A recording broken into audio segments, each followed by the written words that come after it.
My name is Carla Denise Edwards. I am the president and CEO of eConnect, Inc. eConnect is the state entity that has been awarded the stimulus dollars from HITECH to enable health information exchange across California. eConnect is a not-for-profit public benefit corporation, and we're working with community stakeholders across the state to ensure that health information exchange actually occurs with electronic medical records as they're being implemented through regional extension centers and other vehicles. So our job is to enable exchange through technology development, policy development, as well as consumer engagement and outreach, so that we can achieve the goals of providers in California achieving meaningful use and using electronic medical records in a really relevant way. Well, as the president and CEO of eConnect, I am responsible for overseeing all the operations.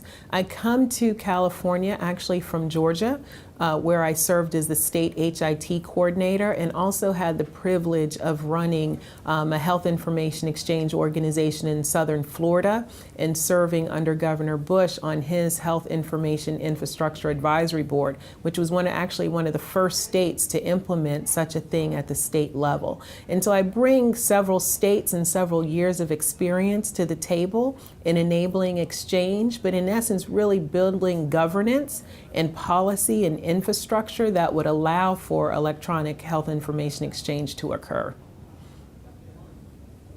The two most pressing challenges that eConnect faces are sustainability and policy and standards development. Sustainability, we're charged actually with creating this infrastructure, but there has to be a way to sustain the exchange effort beyond the stimulus dollars that have been awarded.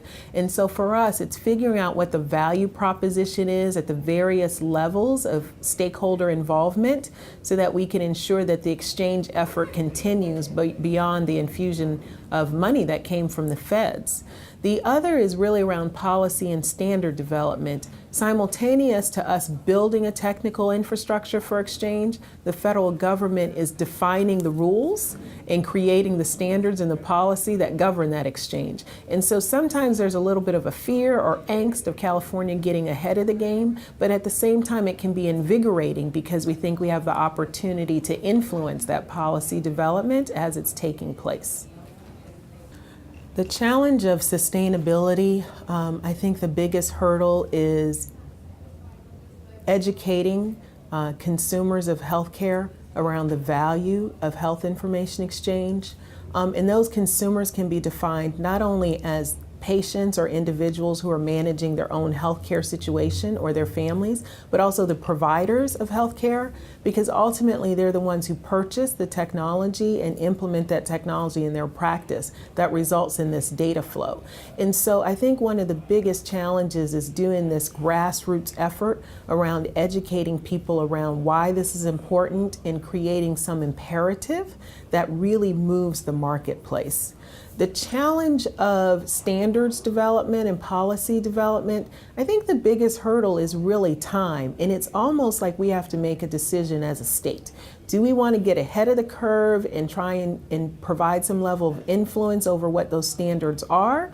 Or do we sit back and wait for the federal government to define and then to regulate in a way that maybe doesn't make sense for our state or for our community? And so it's really a matter of making a decision and then being willing to stick with the consequence of the decision once it's made.